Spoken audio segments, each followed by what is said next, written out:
Good morning children.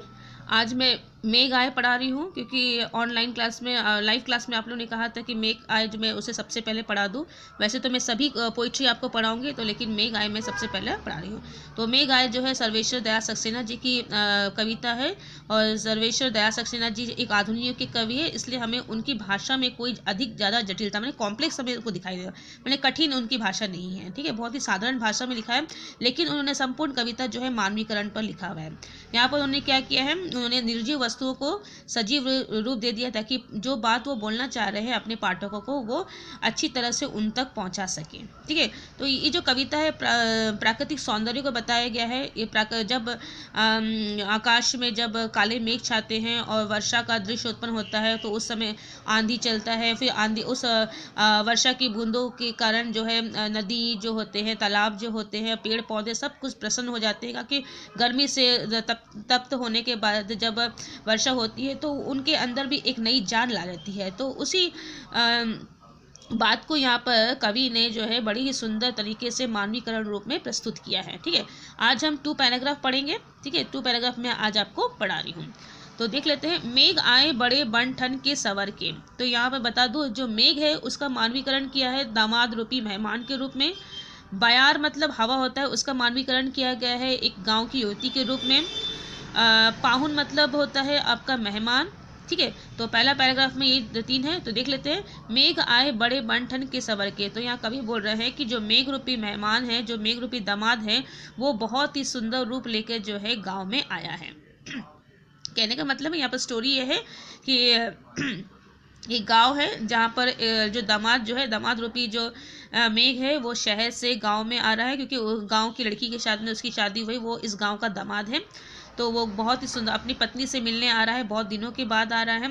तो बहुत ही सुंदर रूप लेकर जो है वो अपने ससुराल में प्रवेश कर रहा है। ठीक है, ये सामान्य सी बात है, जब कोई व्यक्ति किसी से मिलने जाएगा तो वो तो अच्छे से सज सवर के ही जाएगा। ठीक है, तो आगे आगे नाचती गाती बयार चली। तो जैसे ही ये सूचना गांव में पहुंची तो सबसे पहले ये सूचना किसको मिल गई? बयार। बयार कौन है? गांव की युवती है। तो वो जो बहुत खुश हो गई, बहुत ही प्रसन्न हो गई। और मेघ के आगमन की सूचना जो है, मेघ जैसा जैसा आ रहा तो उसके आगे चलते चलते नाचते गाते हुए जो है उसने संपूर्ण गांव में जो है इस सूचना को फैला दिया कि गांव जो दामाद रूपी जो मेघ है वो गांव में प्रवेश कर रहे हैं। ठीक है, तो वो युवती जो है उस मेघ रूपी मेहमान को देखकर भी बहुत अधिक खुश है। दरवाजे खिड़कियां खुलने लगी गली गली। तो जैसे ही ये सूचना गांव में पहुंची, जो दरवाजे खिड़कियां घर के जब बंद थे गर्मी के कारण, गर्मी की उष्णता कारण, सब लोगों ने अपने घर के दरवाजे खिड़कियां बंद करके रख दिए थे ताकि जो है उष्णता घर के अंदर प्रवेश ना कर सके। अब जैसे ही वो सूचना मिली कि मेघ आ रहा है और मेघ के आगमन से जो ठंडी हवाएं प्रवाहित हो रही है, तो उसका स्वागत करने के लिए सब लोगों ने क्या किया, अपने घर की दरवाजे खिड़कियां खोल दी ताकि वो जो ठंडी हवाएं हैं वो भी घर के अंदर प्रवेश हो सके। ठीक है, पाहुन जो आए हो गांव में शहर के, और सब लोग बहुत खुश हो, बहुत उसका स्वागत करें कि मेहमान आप जो गांव में आए हो, शहर से आप आए हो, बहुत सुंदर रूप लेके आए हो। ठीक है, सब लोग जो एक दूसरे से बोल रहे हैं, क्या बोल रहे हैं कि अरे अरे हमारे गांव का जो शहर रूपी जो मेहमान है वो हमारे गांव में आ गए। तो एक दूसरे को बोल रहे हैं गांव के लोग। मेघ आए बड़े बन ठन के सवर के। सब लोग ये भी बोल रहे हैं कि वो जो मेघ रूपी दामाद है वो बहुत ही सुंदर रूप लेकर आया है। तो इसका जो शाब्दिक शब्दार्थक जो मीनिंग है, उसका मतलब ये है कि जो मेघ है एक सुंदर रूप लेकर जो है गांव में आया है और उसकी सूचना जो है बयार को मिलती है। और बयार जो है बहुत ही प्रसन्न होकर उसके आगे चलते, मतलब उस मेघ के आगे चलते चलते पूरे गांव में जो है उस सूचना को प्रदान करती है कि हमारे गांव में जो है वो दामाद रूपी मेघ जो है आ गया है। और उसकी इस सूचना को सुनकर सभी लोग जो है अपने घर के दरवाजे खिड़कियां खोलकर जो है उत्सुक रूप से, उत्सुकता से प्रसन्न होकर जो है उस मेघ को देखने के लिए, उसका स्वागत करने के लिए बाहर निकल आते हैं। ठीक है, और फिर वो आपस में बात भी करते हैं कि देखो हमारे जो गांव में जो पाहुन आने वाला था, जो मेहमान आने वाला था, वो शहर से गांव में आ चुका है। और सब लोग आपस में भी बात करते हैं कि इस बार जो है पाहुन जो है बहुत ही सुंदर रूप रंग लेकर आया है। और इंटरनल इसका मीनिंग ये है कि जब आकाश में जब आसमान में जब काले मेघ छाते हैं तो प्रकृति में एक जो सुंदरता उत्पन्न होती है उसका वर्णन करते हुए कवि कहते हैं कि उस समय ठंडी हवाएं प्रवाहित होने लगती है। और वो हवाएं जो है ठंड इतनी शीतल होती है कि सब लोग जो है अपने घर के जो दरवाजे खिड़कियां होते हैं जो कि उन्होंने बंद करके रखा था ताकि गर्मी से उनको राहत मिले, वो सब अपने घर के दरवाजे खिड़कियां खोल देते हैं ताकि ठंडी हवाएं उनके घर के अंदर प्रवेश कर सके और उन्हें गर्मी से मुक्ति मिल सके। तो वो बहुत ही प्रसन्न होकर जो है, सभी लोग जो है प्रसन्न होकर जो है उस मेघ का स्वागत करते हैं सभी लोग, क्योंकि उनको इस बात का एहसास होता है कि जब मेघ छाया है तो निश्चित रूप से वर्षा करेगा और वर्षा के द्वारा जो है हमें इस गर्मी से मुक्ति मिलेगी और हमें शीतलता प्राप्त होगी। ठीक है, तो ये है इसका इंटरनल मीनिंग। अब सेकंड पैराग्राफ देख लेते हैं। पेड़ झुक झांकने लगे गर्दन उचकाए। अब पेड़ जो है, पेड़ का जो मानवीकरण किया गया है गांव के नागरिकों के द्वारा। ठीक है, गांव के जो नागरिक है उनको पेड़ बोला गया है। तो जो पेड़ थे वो सब लोग गांव के, गाँव की परंपरा होती है कि यदि पूरा गाँव जो है हर तरह के कार्यक्रम में एक साथ भाग लेता है। ठीक है, तो गांव के लोग जो है उन्होंने अपने गांव के मेहमान का स्वागत करने के लिए जो है उसकी तैयारी करने के लिए, उसका स्वागत करने के लिए सब लोग इकट्ठा हो गए और इतनी अधिक भीड़ वहाँ जम गई कि बहुत सारे लोग जो है देख भी नहीं पाए। तो कुछ लोग जो है उछल कर अपने गर्दन उचका कर अपने ऊंचा करके जो है उस मेघ रूपी दामाद को देखने का प्रयत्न करने लगे। आंधी चली धूल भारी घाघरा उठाया। जब आंधी, जो आंधी कौन है, आंधी को भी गाँव की युवती बोला गया है। ठीक है, युवती।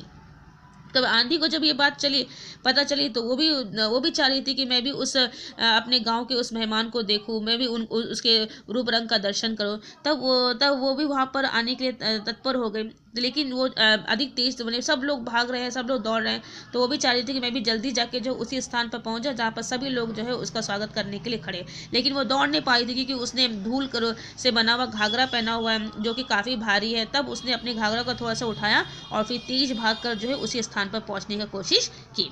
बाकी चितवन ठिठका उठा नदी ठिठकी। तो जब आंधी को देखा तो नदी को भी ये जब सूचना मिली तब वो भी जो है मैंने उस मेघ रूपी दामाद को देखने के लिए उत्सुक हो गई। और जैसे ही और नदी जो है, जो नदी को भी युवती के रूप में बोला गया गांव की। ठीक है, और नदी रूपी जो युवती थी उसने अपने पूरे चेहरे को जो घूंघट से ढका हुआ, उसने घूंघट पहना हुआ था कि गांव की स्त्री तो हमेशा घूंघट पहन के ही रहती है, तो उसने घूंघट पहन के रखा था और वो घूंघट के अंदर से ही जो है अपनी तिरछी नजरों से उस मेहमान को देखने का प्रयत्न करने लगी। ठीक है, और जब वो मेहमान को देखती है तो उसके सौंदर्य को देखकर वो बिल्कुल आश्चर्यचकित हो जाती है। ठिठक, जब मैंने क्या, ठिठकना मतलब क्या होता है, मैंने आश्चर्यचकित हो जाना। देखो मैंने आप मीनिंग भी लिख दिया आप लोग के लिए। ठीक है, कि याद ना रहे तो देख लें, क्योंकि अब हर एक बात को बोल रहे हैं, आप कितना याद रखेंगे तो अलग बात है। ठिठकना मतलब बिल्कुल सरप्राइज हो जाना।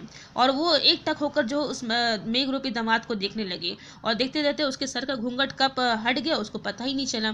माने इतना वो लीन हो गई उस मेहमान को देखने के लिए। कौन? वो नदी रूपी युवती। ठीक है, मेघ आए बड़े बन ठन के सवर के। इस तरह सभी लोग जो है बहुत खुश है, बहुत प्रसन्न है और सब लोग बोल रहे कि हाँ भले हमारा मेहमान जो आया है, जो मेघ रूपी मेहमान आया वो बहुत सुंदर रूप लेकर आया है।